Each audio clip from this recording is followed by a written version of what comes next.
Hello Leeds, how are you all doing? This third lockdown has been particularly horrible to go through, so I hope that you're all managing to keep well, stay positive, creative and keep connected. This week's guest is Paul Wilkes, who also goes by Wilko Wilkes. He is a Digital Inclusion Co-ordinator at Leeds City Council, but he's also just begun, well, in the last 18 months, begun his music career. And I found it really fascinating listening to him and how he got into that and how he got over his worries about it. Have a listen.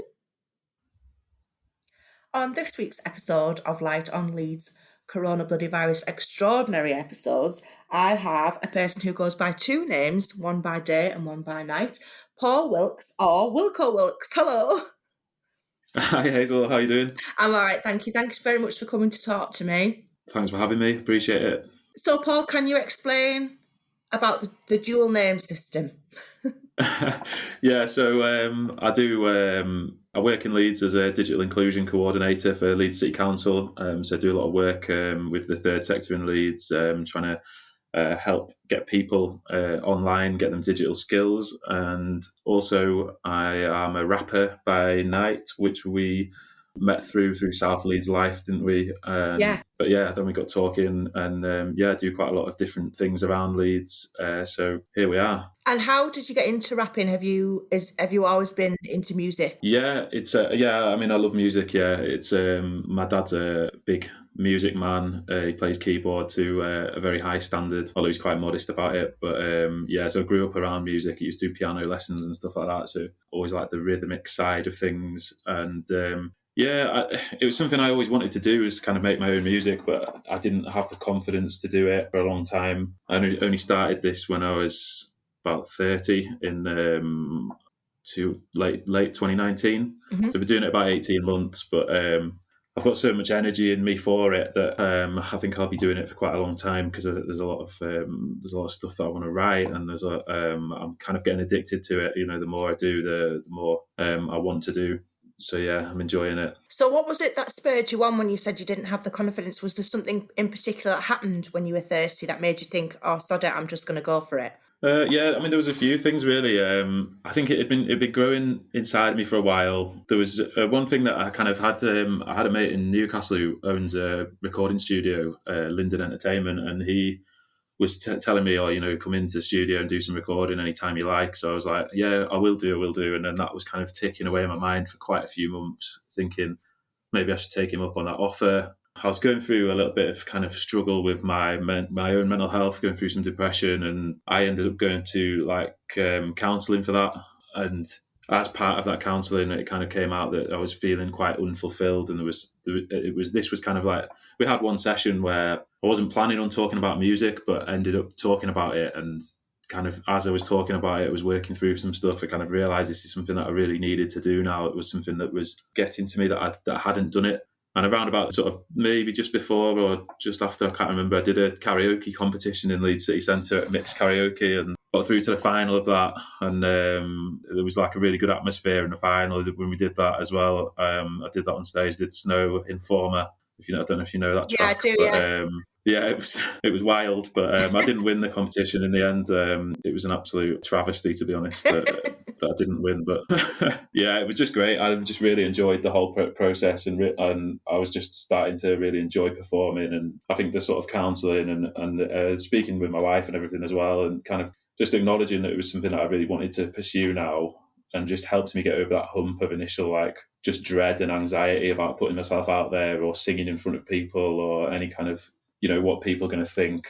Yeah. And that kind of, I suppose you don't, I was always kind of worried about starting, because you don't want to sort of, I'm almost kind of want to be brilliant instantly. And you don't want to go through that process of being scared and being a bit rubbish at something and having other people see it and critique it.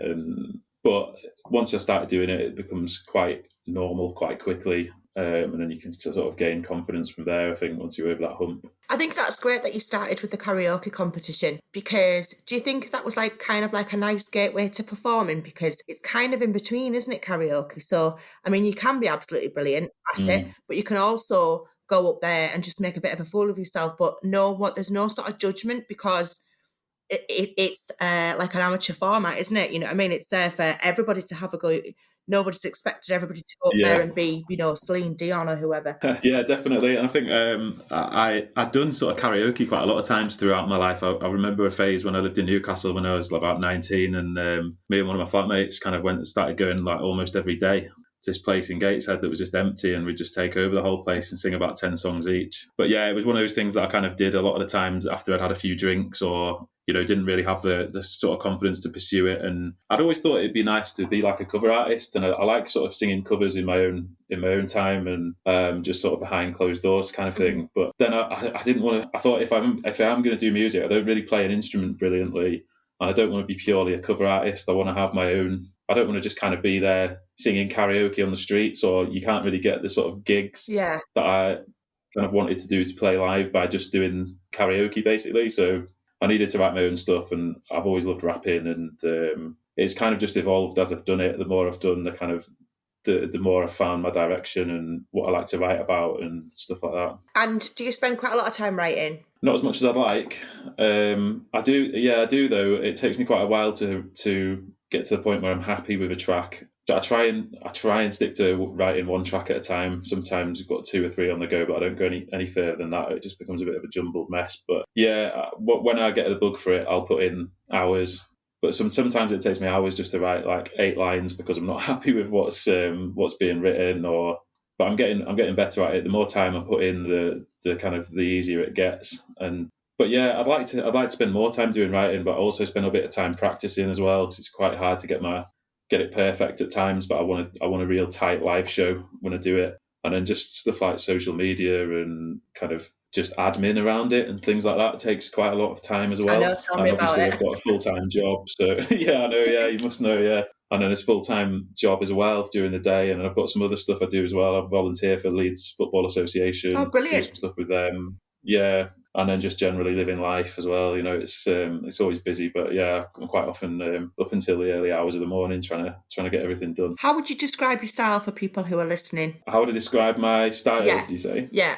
It's the way I'm describing it is alternative rap. It's fast rap, but it's quite clear. It's quite it's good diction, and there's stories behind it. So I'm not just rapping about, money or any of the kind of rap cliches that you might hear. Nothing about bling or anything like that then? No, nothing like that. No. I tend to rap about my experiences from the heart, and maybe rap about my feelings, rap a little bit about mental health and things. I think that's because of the actual writing of it is quite cathartic for me. Mm-hmm. So yeah, and then sort of tell a few little stories, and I've got 6 singles out at the moment, which people can find on Spotify or YouTube or any of them. But I've got more in the pipeline, and I'm going to diversify as well as I go. I'll be rapping about different subjects, but definitely not bling. So has it been quite difficult for you then, really? Because it sounds like you sort of saying that it's sort of the last 18 months that you've got round to having the confidence to get your work out there. And really it's in quite a difficult period, isn't it? Especially if what you're aiming for is live shows. Yeah.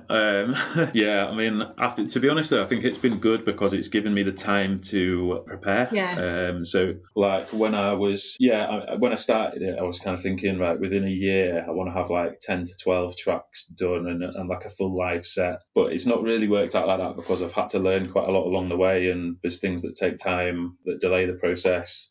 Stuff like producing the actual tracks and the mixing and getting it on Spotify and all the rest of it, and life as well. Yeah. So yeah, it's kind of giving me the time that when I do go live, I'll be ready for it. I actually did my first live stream from like the kind of studio office that I work in from home the other day, which was good. How did that go? It went really well. Yeah, I announced it at short notice just so that I could. It was something that in my head, again, I feel like there was a bit of pressure building up in my own mind about that I wanted to do it at some point. But the longer I took to get to that point, the sort of more anxiety was building up around it. So I thought, right, this is just something I'm going to do. Like one day I finished work and then I thought, yeah, I'm going to do this tonight, and started sort of setting up and just announced it about an hour before. So there was only about sort of 10, 20 people on there. That's still good though, isn't it? Yeah. Yeah, it was good, to be fair. Yeah, it was a Thursday night at 9:00. So, I mean, I wasn't expecting loads. But yeah, it's nice. Some people were watching the whole hour all the way through, which was good. And it's got about 1,000 views since, which is cool. It's amazing, really. But yeah, I suppose that's been like the challenge. Like, obviously, I can't get gigs at the moment. I did actually have one gig booked to play at Santiago's in Leeds for an Andy's Man Club fundraiser. Oh, yeah. Yeah, so I was going to do that in December, but then obviously that's been postponed. I think it's probably going to be later this year now. I don't know, but when the gigs come back, I'll be ready for them. So yeah, look forward to that. And in the meantime, I'm going to buy myself an amp and get out and do some busking as well. Yeah, why not? That way. Yeah, I think it'll be good. It's all exposure, isn't it? Yeah, that's where the fun comes in for me. I like it. I do, the exposure is good, but at the same time, I want to make sure that my eyes on the prize, which is for me is self-fulfillment and enjoying myself. Yeah. As long as I do that, it doesn't really matter if there's, a lot of people watching or nobody watching. I think the main thing is that I just enjoy myself, and I do love it when I've got a mic and I've got the beat and I'm, rapping away or singing a bit or whatever. I'm just in my element. So I think that'll come across when I do more live performing. Yeah, definitely. I think that's a really great attitude to go out there with. The whole thing about, making sure that you're having fun, because it's, I suppose it's a little bit like when people sometimes try and turn hobbies into something that will pay. It can take the enjoyment away if you're too focused on, the wrong things. Yeah, definitely. And I think as well with music, like there's an expectation there that people kind of think that you've got to be sort of pursuing this success and you've got to that people will tell you like, oh, I really hope you get massive and stuff like that. But then I know other musicians who have got big and they sign with a record label and then they end up getting like 8% of their royalties through and they end up kind of earning less than they probably would anyway if they'd have just done their own thing and enjoyed themselves with a small audience. Yeah. But I don't know, like they're still earning peanuts even though they seem really successful. And plus then they've got to then kind of do worky stuff, like they've got to do what the label expects of them, or they've got different demands from promoters or demands on their time, and it just becomes a job. And then it's like, that's another thing I quite like, is that I don't feel like I've got much expectation on me from people. Like, I think people are looking forward to seeing what I do, but it's not like I don't have any pressure from elsewhere to pigeonhole myself into a certain style of music or that kind of thing. So each track that I'm writing is a little bit different. So like you say, I'm just enjoying myself, really. Yeah, good. And also, I mean, it means that you've got creative control as well, doesn't it? So you're in control of saying what you want to say. Yeah, and I'm trying to keep the pressure down as well. I feel like my own mind sort of expect quite a lot from myself a lot of the time. I'm trying to keep the pressure off and just work on it when I want to. Don't give myself a hard time if I have a few days off, or I'm just trying to go at my own pace and just be happy with what I've done. And I am happy with what I've done. It's I've come a long way in the 18 months that I've been doing it. And overall, I'm pretty pleased with how it's going. So I just need to keep on top of that. Yeah, I'm really glad to hear it. Good for you. Can you tell me a little bit about your role at Leeds City Council? You're a Digital Inclusion Co-ordinator. What does that involve? Yeah, so it's all about trying to get people the digital skills that they need in sort of today's society. So people who don't, I think a lot of people kind of who are online presume that everybody's online now, everybody's got a smartphone, etc. But, as we know, it's not the case. There's a lot of people out there who don't have digital skills and they're finding themselves getting into trouble because maybe all the services that they use are going online, housing's going online, etc. So they're struggling because they're getting out of the loop, they're having financial problems, they've probably got other barriers that they're facing, like, some people who have learning difficulties or addiction problems or sensory impairment, all those kind of barriers that make people more likely to be digitally excluded. Yeah. The work that we're trying to do is to mitigate those barriers and work with third sector organisations around Leeds to sort of help them deal with the people who who could do with being online to improve their health and well-being. Did your work really ramp up your workload when this whole nightmare that is COVID happened? Because it must have been so much more important for those groups that you've just discussed to be online. Yeah, definitely. We've definitely seen a big increase. There's a lot of organisations that we've worked with for a few years now. When we started the 100% Digital Leeds project a few years ago, it was completely new, and we contacted a lot of people. A lot of people got on board, but then there was still some organisations and some people who were a bit like, well, we don't really need digital. It's not something that we see as important at the moment. Oh, really? Yeah, especially people, I'd say a lot of people who like the sort of end person who maybe is a little bit older or has never sort of used a computer or a smartphone or anything, or just a bit like, well, I don't really need any of that.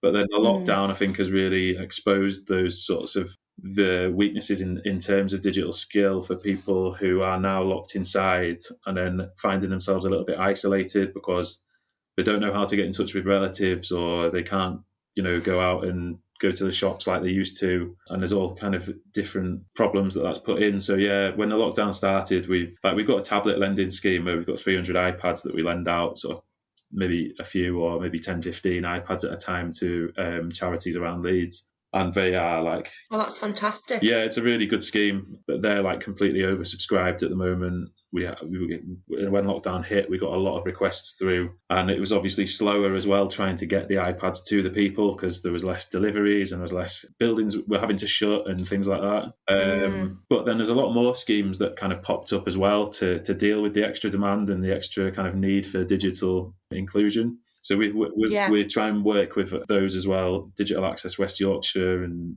Tech Angels and Devices.now, and all kinds of schemes have started popping up around Leeds and nationally to kind of try and get that digital inclusion spread, really, because it is a problem for people who aren't online now, and it's just becoming more and more sort of stark for their health outcomes. The longer time goes on, the longer they remain digitally excluded, the harder it's getting for some people. So we just want to make sure everyone's got the opportunity to go online if they need to. That's a great thing to be doing. So you generally work through sort of community groups to reach these people? Yeah. The people are already usually working with somebody in the community. So yeah, we've got sort of priority areas around Leeds. So we try and work with the most vulnerable people with the most barriers. And so we've got priority wards and we've got priority groups. And thankfully in Leeds, there's a lot of really good charities who are working with those people already. The idea is that we want to build it sustainably so that, say, for example, somebody goes into Middleton Elderly Aid and says, I need to, or needs to do something online, that they're able to do that now. And that's a good example because we lent them some iPads and I did like a 6-week course with some of the older people there to sort of train them up to be digital champions. And then when I left, they kind of carried on with their peers, so other older people could kind of learn from them, and they can renew the bus passes, and they can do things in a safe space where they're already at. And it's like someone might... Yeah, that's a great idea. Yeah, it's good. And so someone might go into Middleton Elderly Aid every day, but never come into a library or never come to the council, and nobody else would see them. So we're trying to bring digital inclusion to the places where people are.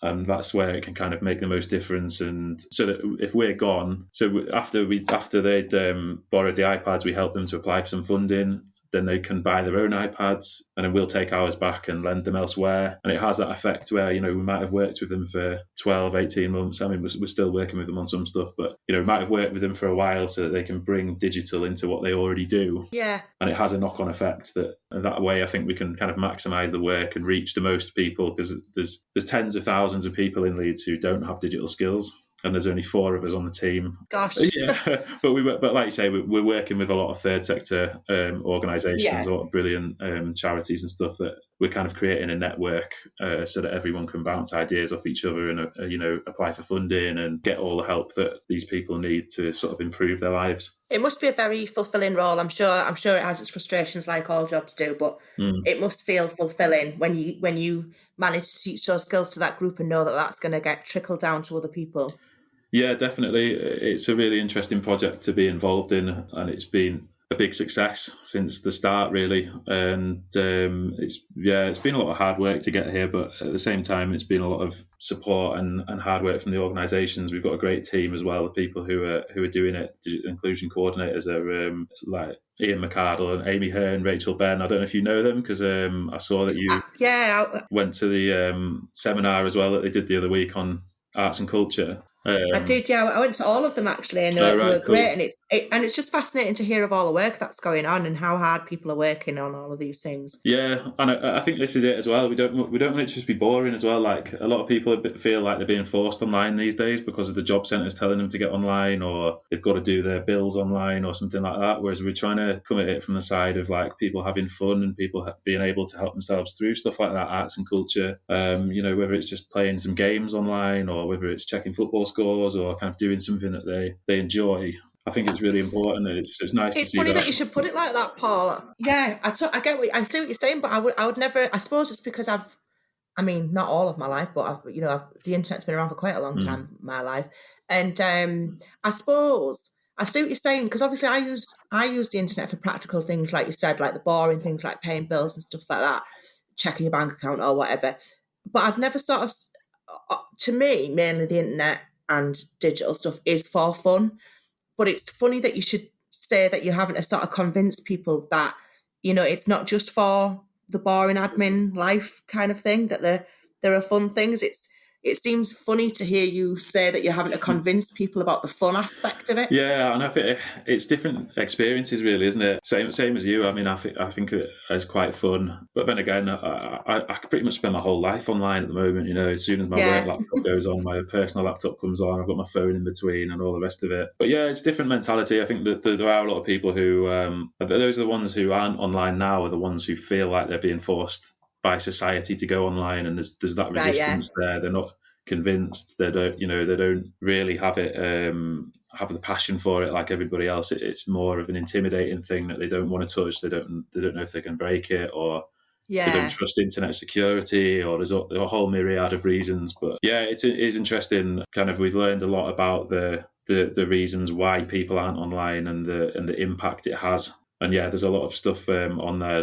If you go on digitalinclusionleeds.com, you can see the case studies and stuff that we've done working with organisations in very much different ways for whatever works for the service user as to how we can get them online in a sustainable way, and actually, like you say, having fun and it being a benefit to their lives rather than just something that's like scaring them, or they can't afford it, or whatever that may be. Mm-hmm. Have you always lived in Leeds, Paul? I've lived in and around Leeds most of my life. I was brought up in Menston. I went to school in Ilkley, so that's kind of Bradford Council. But then, moved to Newcastle for a few years. I went to university, but I didn't get a degree. But I did get a season ticket, which was my my big aim in moving up there. And then I came back to live in Menston when I ran out of money, with my parents for a little bit. Then I lived in Beeston. I lived in Wakefield for a little bit, and then lived in Beeston for a few years, saving up to get a house.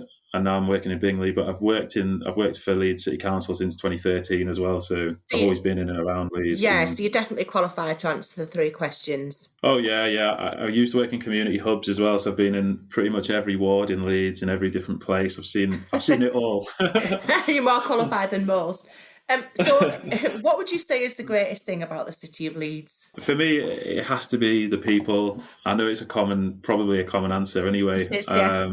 But yeah, it's got to be the people, especially working with such a great third sector. There's so many people who are working hard, and there's a lot of vulnerable people in the city, and I feel like they're not left to their own devices here. I feel like they've got people who are looking after them, social workers and neighbours and third sector partners and all sorts of kind of people. You've got that community spirit in Leeds. I think people are quite hard in terms of they're quite tough, but at the same time, it's that spirit that's like, people won't put up with like bullying or injustice. People are like, in their hearts, they're quite fierce about protecting people who need it and not picking on people who don't need it, and that kind of thing. It's nice to see wherever you go. I think people have got a bit of pride and a bit of, I don't know what the word is, but a bit of Leeds in them. Yeah, I think that's a good answer. And what would you say is something that is not so great about the city? I mean, for me, I'd have to say the sort of poverty that still exists around in some places. when I did live in Beeston, I lived right on the edge of Holbeck on Fairfax Road, and it's just like where the managed zone is. There's a lot of poverty around there. There's a lot of like litter, and you see like discarded syringes on the floor, and there's places like that, and Hare Hills is one as well. And where I look around and I can see you got glimpses of like the illustrious past and the sort of wealth that used to be there. Yeah. Like Holbeck Cemetery, just up the road from me, there's like this massive grave of the former Lord Mayor, and all these kind of Victorian inventors and like really rich people. And you've got like these big mill buildings, but then around that, you've got people living in poverty. You've got people living in, horrible conditions with like mouldy houses and unsuitable accommodation and all sorts of things going on that you can't really blame anyone for it. It's just a kind of unfortunate product of the society we live in. Yeah. There's a lot of good support in place, but I just hope that over the next sort of 10, 20 years, I mean, it's not easy problems to solve, but I just hope that the living situation gets better, because I hate to see, that like a world where there's super rich people and then you can walk through some streets where the people aren't safe, the people are hungry, the people don't have 2 pennies to rub together. Mm-hmm. It's a shame to see, but hopefully, I mean, it is getting better, and there is a lot of support out there. So I just want to see that continue, really. Yeah, I agree. And if somebody had been a resident of Leeds for a long time, would you be able to tell them about something that you would consider to be a hidden gem that they might never have heard of? Yeah, I was thinking about this. I mean, one really good one that I really enjoyed was Meanwood Valley Urban Farm. That's somewhere that I went, never heard of, and one of my colleagues suggested it to me, and I went there. It was a day we were like waiting on an offer for buying a house, actually, and we were really nervous, didn't know what to do, so we went and killed a few hours at Meanwood Valley Urban Farm. It was really good. I think it was about £2 to get in, and we could feed the animals and have a bit of a wander around, and it was a really nice sort of calm atmosphere. I don't think it's open at the moment, but yeah, I don't think it'll be open at the moment, but I know what you mean. It'd be a lovely place if you're feeling anxious and you're waiting for a decision that's going to make a big difference to your life. Yeah, I totally could see that. Yeah, it's a great place. People should definitely go along when we're allowed again. Yeah, for sure. Visit.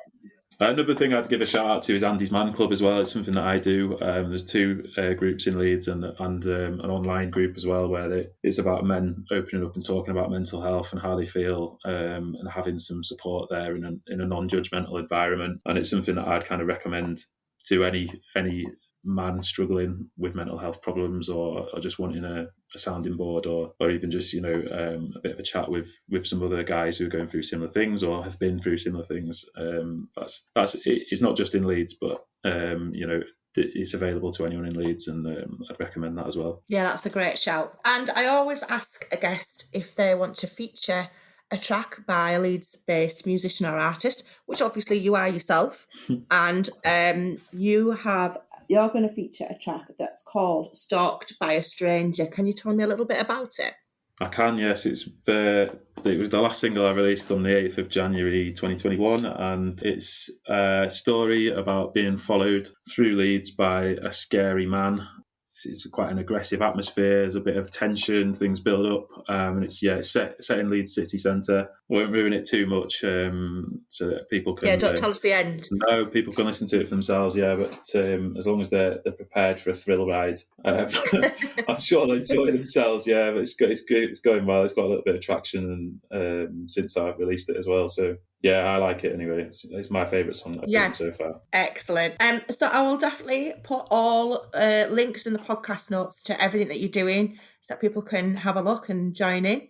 And best of luck with everything. And again, thanks for coming along remotely to speak to me. And hopefully, at some point in the future, we'll be able to see you in a live environment. Yeah. I look forward to it. Yeah, same to you. Good luck with it. And I've listened to a few of your podcasts actually over the last few days to prepare for this. It's really good. I like what you're doing with it as well. So keep going with that.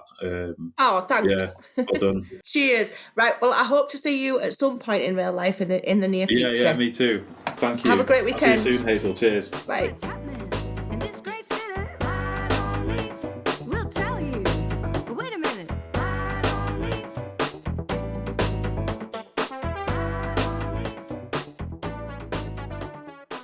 I very much enjoyed speaking to Paul, or Wilko, whichever one you want to call him. I do have listened to his song Stalked by a Stranger. I think it's a great track. It is quite dark, but it's very interesting. And have a look in the podcast notes so you can go and check out his previous work. There'll be links in there to Andy's Man Club as well and the 100% Digital Leeds project. Take care of yourselves. I hope you enjoy the track, and I will speak to you soon. Bye-bye.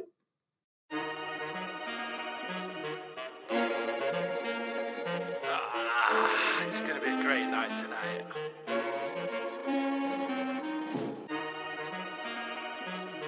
Anything can happen.